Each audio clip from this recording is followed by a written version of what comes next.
જય Hind. Only first study ચેનલમાં તમારા દરેક મિત્રોનું હાર્દિક સ્વાગત છે. તો આજે આપણે વિડીયોમાં જોઈએ કે મિત્રો પોલીસ કોન્સ્ટેબલ અને પીએસઆઈ એએસઆઈ જેવી મિત્રો જે પરીક્ષા છે ટૂંક જ સમયમાં આવી રહી છે. તો પરીક્ષાની પૂર્વ તૈયારી મિત્રો આપણે કેટલાક એમસીક્યુ પ્રકારના વેરી મોસ્ટ ઇમ્પોર્ટન્ટ મિત્રો જે પ્રશ્નો છે જે ભારતના બંધારણ વિશેના છે મિત્રો બંધારણ વિશેના મિત્રો જે પ્રશ્નો છે આપણે વિડીયોમાં મૂકવાની શરૂઆત કરી છે કે જે પોસ્ટ કોન્સ્ટેબલની અંદર મિત્રો 30 માર્કના પૂછાય છે અને પીએસઆઈ અંદર 25 ગુણના પ્રશ્નો પૂછાય છે. તો આપણે વેરી મોસ્ટ આઈએમપી પ્રશ્ન મૂકીએ છીએ કે જે આગળની ઘણી બધી પરીક્ષાઓની મિત્રો જે પૂછાયેલા પ્રશ્નો છે. તો વિડીયો પૂરેપૂરો જોજો કે જે આગળની ઘણી બધી પરીક્ષા લેવાઈ ચૂકી છે એમાં આ પૂછાયેલા પ્રશ્નો છે ભારતના બંધારણ છે. તો વિડીયો પૂરેપૂરો જોજો. અને આજે વિડીયો ભાગ નંબર 9 છે. ભાગ નંબર 9 છે મિત્રો. અને આપણે દરેક વિડીયો મિત્રો 30 પ્રશ્નો મૂકીએ છીએ. તો આજે ભાગ નંબર 9 છે. તો વિડીયો પૂરેપૂરો જોજો કે જે તમને ખૂબ જ ઉપયોગી નીવડે. તો શરૂઆત કરીએ આપણે વિડીયોની. જોઈએ પ્રશ્ન એક તમારી સમક્ષ આજે જો શું છે કે ધરપકડ કરાયેલ વ્યક્તિને ધરપકડથી 24 કલાકમાં નજીકના મેજિસ્ટ્રેટ સમક્ષ રજૂ કરવાની જે જોગવાઈ છે એ જોગવાઈ સંવિધાનના કયા અનુચ્છેદમાં જણાવવામાં આવેલ છે? આ પ્રશ્ન છે. અને આ પ્રશ્ન એ જીપીએસસી ક્લાસ 2 તારીખ 16/4/2017 રોજ જે મિત્રો પરીક્ષા લેવાઈ હતી એમાં આ પૂછાયેલો પ્રશ્ન છે.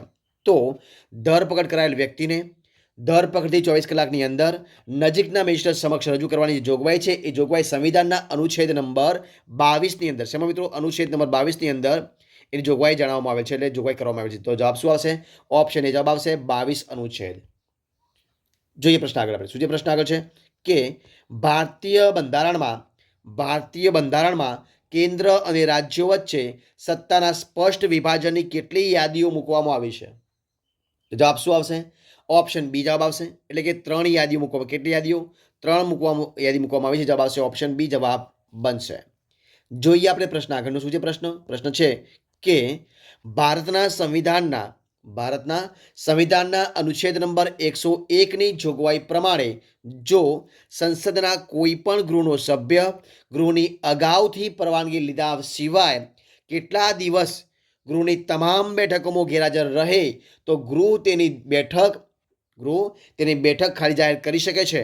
આવો પ્રશ્ન પૂછાયો છે. અને આ પ્રશ્ન જીપીએસસી મ્યુનિસિપલ ચીફ ઓફિસર તારીખ 9/4/2017 રોજ પરીક્ષા લેવાઈ હતી એમાં પૂછાયેલો પ્રશ્ન છે. તો મિત્રો કેટલા દિવસ ગેરહાજર રહી શકે? જો તમારી સમક્ષ 4 ઓપ્શન આપ્યા છે તો જવાબ શું આવશે?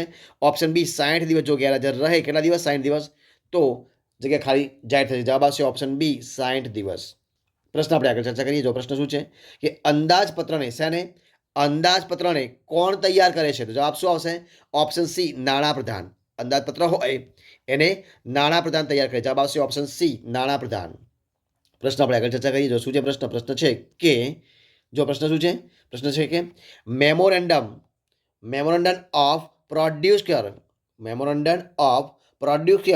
શબ્દો હાલમાં સમાચારમાં આવે છે અને તે કઈ બાબત સાથે સંકળાયેલા છે? અને આ પ્રશ્ન જીપીએસસી મહિલા અને બાળ વિકાસ તારીખ 29/1/2017 રોજ જે પરીક્ષા લેવાઈ હતી એમાં પૂછાયેલો પ્રશ્ન છે.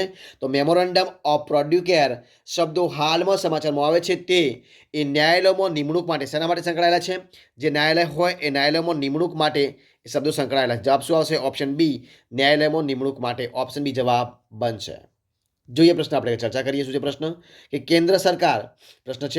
કેન્દ્ર સરકાર સ્તરે નીચેના પૈકી કયા અનુચ્છેદથી ભારતના બંધારણમાં વિનિયોગ વિધેયકની જોગવાઈ કરવામાં આવેલ છે? અને આ પ્રશ્ન જીપીએસસી મેઇન્સ પેપર 1ની અંદર 2016માં જે પરીક્ષા લેવાઈ હતી એમાં પૂછાયેલો પ્રશ્ન છે.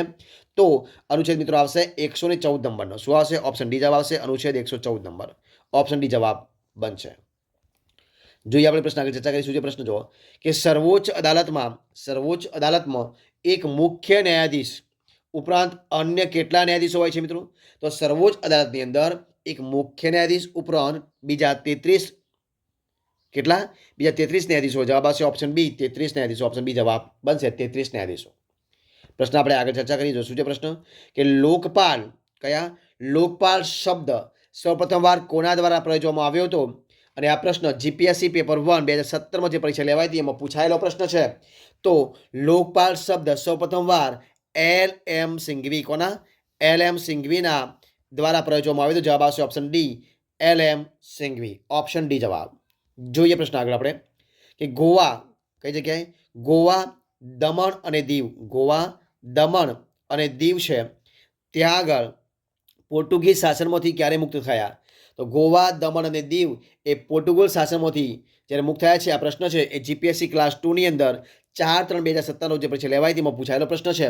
તો આ ગોવા, દમણ અને દીવ છે પોર્ટુગીઝ જે શાસન હતું એમાંથી મુક્ત થયા છે ડિસેમ્બર 1961ની અંદર. શું આવશે? ડિસેમ્બર 1961 જવાબ આવશે. ઓપ્શન સી જવાબ બનશે ડિસેમ્બર 1961. પ્રશ્ન આપણે આગળ ચર્ચા કરીએ તો શું છે પ્રશ્ન છે? પ્રશ્ન છે કે રાષ્ટ્રના વડા તથા પ્રજાસત્તાકના પ્રથમ નાગરિક કોણ છે?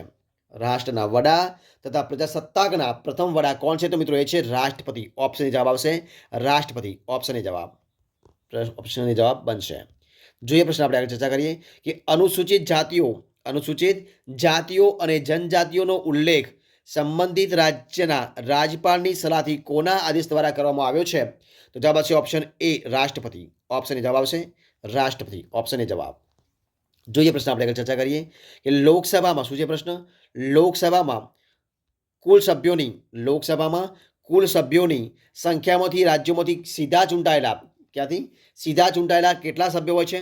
જવાબ આવશે ઓપ્શન બી 530 કરતાં વધુ નહીં. ઓપ્શન બી જવાબ આવશે 530 કરતાં વધુ નહીં. જવાબ આવશે ઓપ્શન બી 530 કરતાં વધુ નહીં. જોઈએ પ્રશ્ન આપણે આગળ ચર્ચા કરીએ. શું છે પ્રશ્ન છે કે ભારતમાં 61મા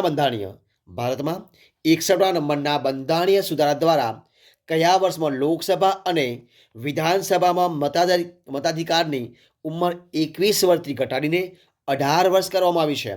તો મિત્રો ભારતની અંદર 61મા બંધારણ સુધારા દ્વારા 1989 કયા વર્ષમાં? ઈસવીસન 1989ના વર્ષમાં લોકસભા અને વિધાનસભામાં મતાધિકારની ઉંમર 21 વર્ષથી ઘટાડી અને 18 વર્ષ કરવામાં આવી છે. ક્યારે?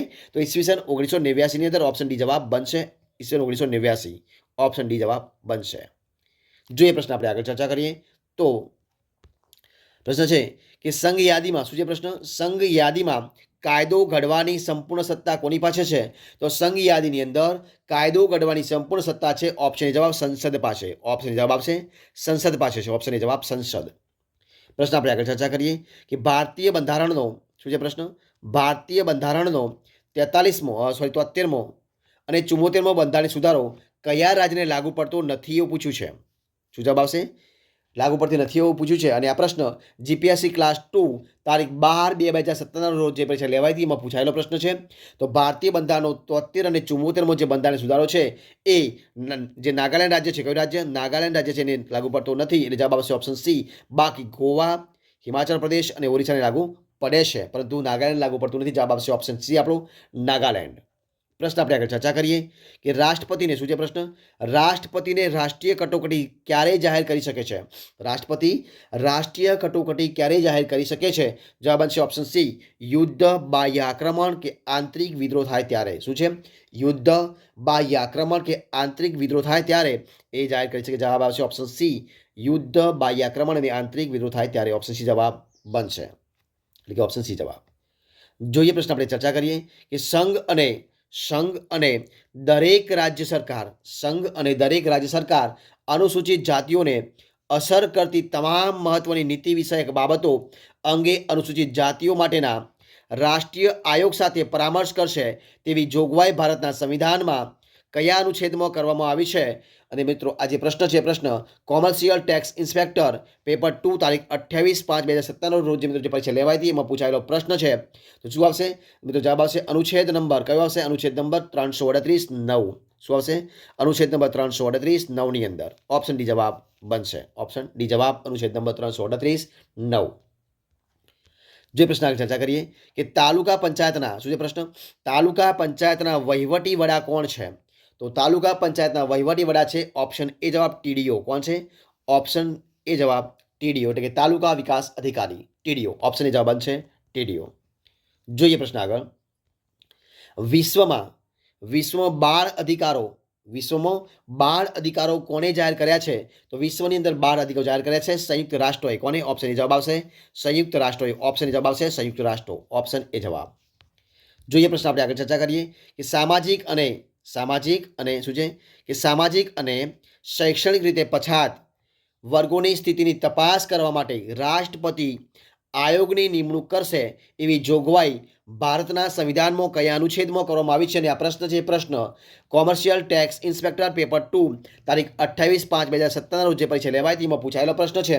તો મિત્રો, સામાજિક અને શૈક્ષણિક રીતે પછાત વર્ગોની સ્થિતિની તપાસ કરવા માટે રાષ્ટ્રપતિ આયોગની નિમણૂક કરશે તેવી જોગવાઈ ભારતના સંવિધાનની અંદર અનુચ્છેદ નંબર 340માં શેમાં? અનુચ્છેદ નંબર 340ની અંદર નિમણૂક કરશે તેવી જોગવાઈ ભારતના સંવિધાનની અંદર કરવામાં આવી છે. જવાબ આવશે આપણો ઓપ્શન એ 340 અનુચ્છેદ. જે પ્રશ્ન આપણે આગળ ચર્ચા કરીએ કે રાઇટ ટુ એજ્યુકેશન શું છે પ્રશ્ન છે કે રાઇટ ટુ એજ્યુકેશન કયો પ્રશ્ન છે? રાઇટ ટુ એજ્યુકેશન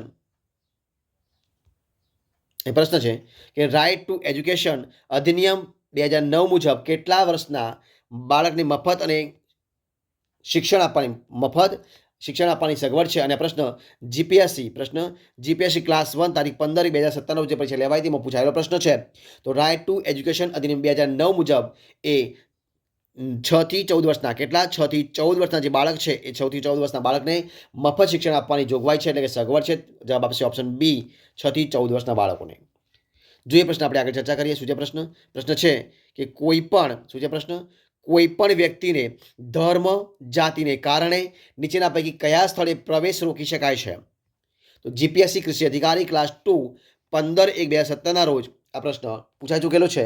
તો મિત્રો, કોઈ પણ વ્યક્તિને ધર્મ જાતિના કારણે જે નીચે ઓપ્શન આપ્યા છે એમાં કયા સ્થળે રોકી શકાય છે? તો જોઈએ આપણે કે દુકાન, હોટલ, કૂવા ઉપર પાણી ભરવા, જાહેર રસ્તાનો ઉપયોગ. તો આ જે તમામ જે પ્રકાર છે એમાંથી કોઈ પણ જગ્યાએ રોકી શકાય નહીં, એટલે કે ઉપરોક્ત પૈકી એક પણ નહીં.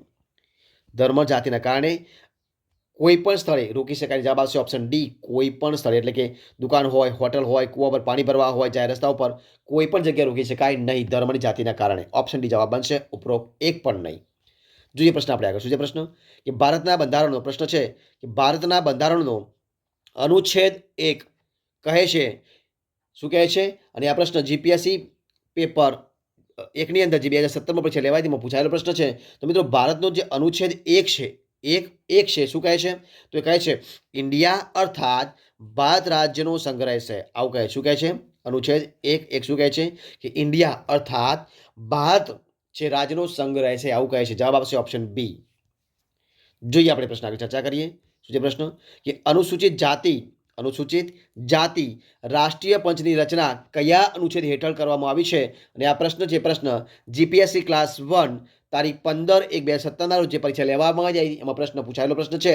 તો અનુસૂચિત જાતિ રાષ્ટ્રીય પંચની રચના એ અનુચ્છેદ નંબર 338ની અંદર એ હેઠળ એની કરવામાં આવી છે જોગવાઈ, એટલે કે ઓપ્શન એ જવાબ બનશે. તો ઓપ્શન એ જવાબ બનશે ઓપ્શન એ 338 અનુચ્છેદ. જોઈએ આપણે પ્રશ્ન આગળ ચર્ચા કરીશું. જે પ્રશ્ન કે મફત અને ફરજિયાત શિક્ષણ અધિનિયમ 2009 અને ભારતના બંધારણનો કયો અનુચ્છેદ મફત અને ફરજિયાત શિક્ષણનો ઉલ્લેખ કરે છે? અને આ પ્રશ્ન GPSC social welfare officer class 2 તારીખ 25/2/2017 રોજ જે પરીક્ષા લેવાઈ હતી એમાં પૂછાયેલો પ્રશ્ન છે. તો મફત અને ફરજિયાત શિક્ષણ અધિનિયમ 2009 અને ભારતના બંધારણનો અનુચ્છેદ છે અનુચ્છેદ 21A. શેમાં? અનુચ્છેદ 21A ની અંદર મફત અને ફરજિયાત શિક્ષણનો ઉલ્લેખ કરવામાં આવ્યો છે. તો અનુચ્છેદ 21A ની અંદર ઓપ્શન ડી જવાબ બનશે. જોઈએ પ્રશ્ન આપણે ચર્ચા કરીએ કે ગુજરાતમાં લોકસભાની કેટલી બેઠકો છે? અને આ પ્રશ્ન છે GPSC social welfare officer class 2 25/2017 જે પરીક્ષા લેવાઈ હતી એમાં પૂછાયેલો પ્રશ્ન છે. તો ગુજરાતમાં લોકસભાની ટોટલ બેઠકો છે મિત્રો કેટલી છે? તો એ 26 બેઠકો. કેટલી બેઠકો છે? તો એ 26 બેઠકો છે. ઓપ્શન ડી જવાબ બનશે 26 બેઠકો. ઓપ્શન ડી જવાબ બનશે 26 બેઠકો. કેટલી બેઠકો છે? ઓપ્શન ડી જવાબ 26 બેઠકો. જોઈએ આપણે પ્રશ્ન આગળ ચર્ચા કરીએ. પ્રશ્ન છે કે કઈ યોજના મુજબ શહેર અને ગ્રામ્ય વિસ્તારના જરૂરિયાતમંદ મધ્યમ વર્ગના ગરીબ કુટુંબોને વ્યાજબી ભાવથી અનાજ આપવામાં આવે છે? તો મિત્રો, એ યોજના છે મા અન્નપૂર્ણા યોજના. કઈ છે? મા અન્નપૂર્ણા યોજના હેઠળ શહેર અને ગ્રામ્ય વિસ્તારના જરૂરિયાતમંદ મધ્યમ વર્ગના ગરીબ કુટુંબોને વ્યાજબી ભાવથી અનાજ આપવામાં આવે છે. તો યોજના આવશે મા અન્નપૂર્ણા યોજના. ઓપ્શન સી જવાબ બનશે. જોઈએ પ્રશ્ન આપણે આગળ ચર્ચા કરીશું. જે પ્રશ્ન કે 74મો સુધારો અધિનિયમ અને અન્ય કયા નામથી ઓળખાય છે? તો મિત્રો, 74મો જે સુધારો છે એ અધિનિયમ અન્ય નગરપાલિકા અધિનિયમ કયો છે? નગરપાલિકા અધિનિયમ એ મારફતે ઓળખાય છે. જવાબ આવશે ઓપ્શન ડી. અને આ જે પ્રશ્ન છે એ પ્રશ્ન જીપીએસસી મ્યુનિસિપાલ ચીફ ઓફિસર તારીખ 9/4/2017 રોજ જે પરીક્ષા લેવાઈ હતી એમાં પૂછાયેલો પ્રશ્ન છે. તો 74મો સુધારો અધિનિયમ એ નગરપાલિકા અધિનિયમ તરીકે અન્ય નામથી ઓળખવામાં આવે છે. જવાબ આવશે ઓપ્શન ડી. જો એ પ્રશ્ન આપણે આગળ ચર્ચા કરીએ કે આચારસંહિતા શું છે પ્રશ્ન? આચારસંહિતા ક્યારથી લાગુ પડે છે? મિત્રો આચારસંહિતા એ ચૂંટણીની જે તારીખ જાહેર થાય અને એ સમયથી ચૂંટણીની તારીખ જાહેર થાય એ સમયથી લાગુ પડે છે. જવાબ આવશે ઓપ્શન સી. જવાબ બનશે ચૂંટણી તારીખ જાહેર થાય એ સમયથી. જોઈએ પ્રશ્ન આગળ આપણે. અને આ વિડીયો છેલ્લો પ્રશ્ન શું છે કે ભારતમાં પંચાયતી રાજની શરૂઆત ક્યાંથી થઈ હતી? ભારતમાં પંચાયતી રાજની શરૂઆત ક્યાંથી થઈ હતી? જવાબ બનશે ઓપ્શન એ. બગાદરા નાગોર રાજસ્થાન જે છે રાજસ્થાનની અંદર જે બગાદરા નાગોર જિલ્લો છે ત્યાંથી શરૂઆત થઈ હતી. જવાબ આવશે ઓપ્શન એ. બગોદરા નાગોર રાજસ્થાનની અંદર. ઓપ્શન એ જવાબ બનશે. તો મિત્રો અહીંયા આપણે જે 30 પ્રશ્નો મિત્રો આપણે વિડીયોમાં લેવા હતા અહીંયા આપણે એનો વિડીયો સંપૂર્ણપણે પૂરો કરીએ છીએ. જો તમને મારા વિડીયો ગમતા હોય તો લાઇક કરો. લાઇક મિત્રો ફરજિયાત કરવાની છે જેનાથી અમને મોટિવેશન મળી રહેશે. તો લાઇક જરૂરથી કરજો. તમારી જે પણ કોમેન્ટ હોય કોમેન્ટ પણ કરજો અને તમારા મિત્રો વિડીયો શેર પણ કરજો કે જેથી કરીને એમને પણ આમ મદદરૂપ થઈ શકે. અને છેલ્લે ચેનલમાં નવા હોય ચેનલ સબસ્ક્રાઇબ ન કરી હોય તો ઓનલી ફર્સ્ટ ચેનલને સબસ્ક્રાઇબ કરવા માટે વિનંતી છે. અને મારા આ વિડીયોને પહેલાંથી છેલ્લા સુધી જોવા માટે તમારા દરેક મિત્રોનો હું દિલથી ખૂબ ખૂબ આભાર માનું છું. ફરી મળીશું એક નવા વિડીયો સાથે નવા ટોપિક સાથે. ત્યાં સુધી બની રહો. જય હિન્દ, જય ભારત, જય જય ગરવી Gujarat. Best of luck, all the best.